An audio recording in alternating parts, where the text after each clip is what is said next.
Hello, it's Emma and Taylor from Revival Cries, and we're going to be reading the story of David and Goliath, and it is found in 1 Samuel chapter 17. Take it away.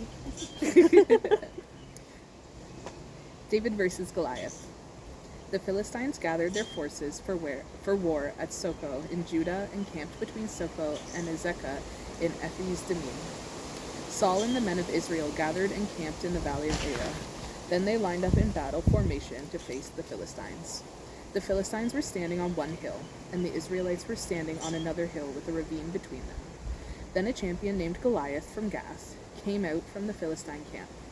He was 9 feet 9 inches tall and wore a bronze helmet and bronze scale armor that weighed 125 pounds. There was bronze armor on his shins, a bronze javelin was slung between his shoulders. His spear shaft was like a weaver's beam, and the iron point of his spear weighed 15 pounds. In addition, a shield bearer was walking in front of him. He stood and shouted to the Israelite battle formations, Why do you come out to line up in battle formation? He asked them. Am I not a Philistine, and you are not servants of Saul? Choose one of your men and have him come down against me. If he wins in a fight against me and kills me, we will be your servants. But if I win against him and kill him, you will be our servants and serve us. Then the Philistine said, I defy the ranks of Israel today. Send me a man so we can fight each other. When Saul and all Israel heard these words from the Philistine, they lost their courage and were terrified. Now David was the son of the Ephrathite from Bethlehem of Judah named Jesse. Jesse had 8 sons, and during Saul's reign was already an old man. Jesse's 3 oldest sons had followed Saul to war, and their names were Eliab, the firstborn, Abinadab, the next, and Shammah, the third, and David was the youngest. The 3 oldest had followed Saul, but David kept going back and forth from Saul to tend his father's flock in Bethlehem.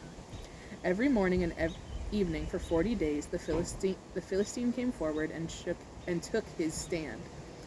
One day Jesse had told his son David, Take this half bushel of roasted grain, along with these 10 loaves of bread for your brothers, and hurry to their camp. Also take these 10 portions of cheese to the field commander. Check on the well-being of your brothers, and bring a confirmation from them. They are with Saul and the men of Israel in the valley of Elah, fighting with the Philistines. So David got up early in the morning, left the flock with someone to keep it. You too! Loaded up and set out as Jesse had charged him. He arrived at the perimeter of the camp as the army was marching out to its battle formation, shouting their battle cry. Israel and the Philistines lined up in battle formation facing each other. David left his supplies in the care of the quartermaster and ran to the battle line.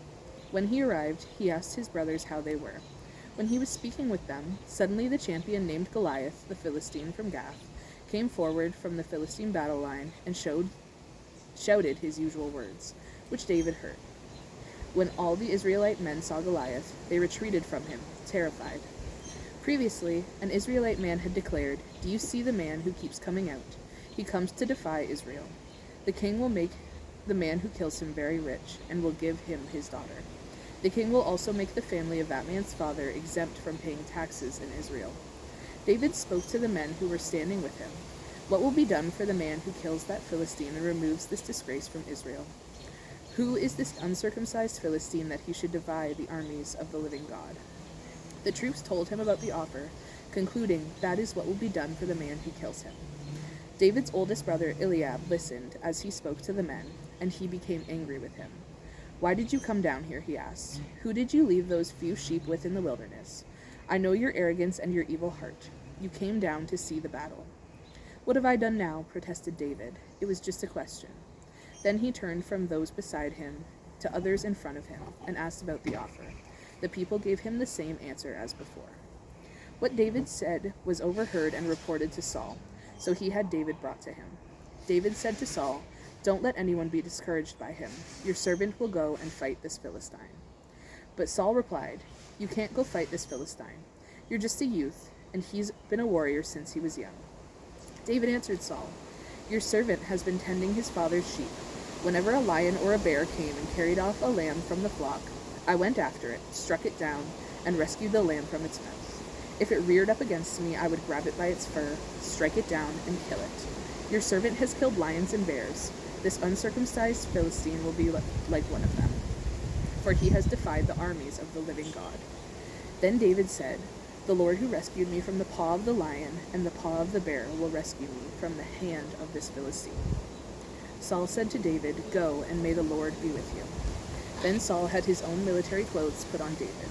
He put a bronze helmet on David's head and had him put on armor.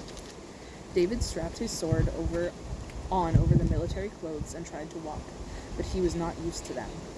"I can't walk in these," David said to Saul. "I'm not used to them." So David took them off. Instead, he put his staff in his hand and chose 5 smooth stones from the wadi and put them in the pouch, in his shepherd's bag. Then with his sling in hand, he approached the Philistine. The Philistine came closer and closer to David, with the shield bearer in front of him. When the Philistine saw David, he despised him because he was just a youth, healthy and handsome. He said to David, "Am I a dog that you come against me with sticks?" Then he cursed David by his gods. "Come here," the Philistine called to David, "and I'll give your flesh to the birds of the sky and the wild beasts." David said to the Philistine, "You come against me with a sword, spear, and javelin, but I come against you with the name of the Lord of armies, the God of the ranks of Israel. You have defied him. Today the Lord will hand you over to me. Today I'll strike you down, remove your head, and give the corpses of the Philistine camp to the birds of the sky and the wild creatures of the earth. Then all of the world will know that Israel has a God, and this whole assembly will know that it is not by sword or spear that the Lord saves, for the battle is the Lord's, and he will hand you over to us." When the Philistine started forward to attack him, David ran quickly to the battle line to meet the Philistine. David put his hand in his bag, took out a stone, slung it, and hit the Philistine on the forehead. The stone sank into his forehead, and he fell face down to the ground. David defeated the Philistine with a sling and stone. David overpowered the Philistine and killed him without having a sword. David ran and stood over him. He grabbed the Philistine's sword, pulled it from its sheath, and used it to kill him. Then he cut off his head. When the Philistines saw that their hero was dead, they fled. The men of Israel and Judah rallied, shouting their battle cry, and chased the Philistines out of the entrance of the valley to the gates of Ekron. Philistine bodies were strewn all along the Shaaraim and road to Gath and Ekron. When the Israelites returned from the pursuit of the Philistines, they plundered their camps. David took Goliath's head and brought it to Jerusalem. He put Goliath's weapons in his own tent. When Saul had seen that David going out in front of the Philistine, he asked Abner, the commander of the army, "Whose son is this youth, Abner?" "Your Majesty, as surely as I live, I don't know," Abner replied. The king said, "Find out whose son this young man is." When David returned from killing the Philistine, Abner took him and brought him before Saul with the Philistine's head still in his hand. Saul said to him, "Whose son are you, young man?" "The son of your servant Jesse of Bethlehem," David answered.